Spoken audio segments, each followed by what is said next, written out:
Good evening, I'm Don Nelson. These are your news headlines. Computer problems, headaches, long waits, frustrated customers. It's been a rough few days for the Idaho DMV. It's a story we've been following all week. Now, possibly an end to the problem. The Idaho Transportation Department says it's come up with a temporary solution to the persistent outages that have plagued DMV computers since the new system went online on August 13th. ITD has now disconnected its server from the vendor server. That means driver's licenses can now be processed in Idaho, and the information then will be sent to the vendor at the end of each day. Some offices are now open, but expect delays. We're encouraging all customers, plan ahead, call your local DMV office ahead of time. We're expecting there to be larger volumes of citizens that are going to be wanting to secure those driver's license services, so just calling ahead, double checking, so that we can accommodate you as you come into the various offices. The Idaho Transportation Department has offered an emergency extension to people whose licenses are expiring and have been unable to get a renewal. You can find information on that at idaho.gov. A California man was arrested and charged with armed robbery of a Boise bank this morning. Police responded to a report of a robbery at the U.S. Bank at Cole and Fairview shortly after 10. Witnesses were able to give investigators a good description, and officers pulled over the suspected getaway car a short time later. Timothy Freegard was picked up and now faces charges of armed robbery. The 59-year-old calls the Sacramento area home.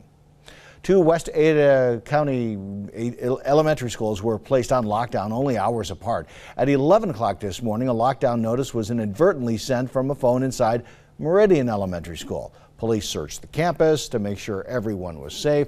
District officials are investigating to find out exactly how the alarm was accidentally activated. Then, about 1:30, Ponderosa Elementary School was placed on lockdown after a staff member heard gunfire.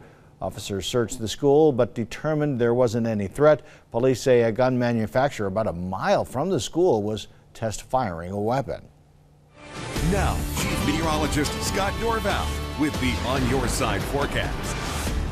Well, we had a few high clouds drifting on through at clouds this morning. There are more clouds pushing through central Idaho right now. A little transition of air masses. Cool air is coming in and warmer air is moving out. So cool weather expected for your Friday as those temperatures drop. A little bit of a breeze coming in. We've had some smoke push in, but that it may stick around a little bit during the day Friday. I think it may clear a little bit, or at least not get very thick and cause poor air quality over the weekend. We'll keep our eyes open on that one. Temperatures near 80 tomorrow. That means we're talking 6-7 degrees cooler than it was during the day on Thursday. So we get that nice temperature drop, a nice cool breeze or cooler breeze blowing in the early afternoon. It'll still be warm later in the day, and then that temperature climbing to near 86 by the end of the long weekend.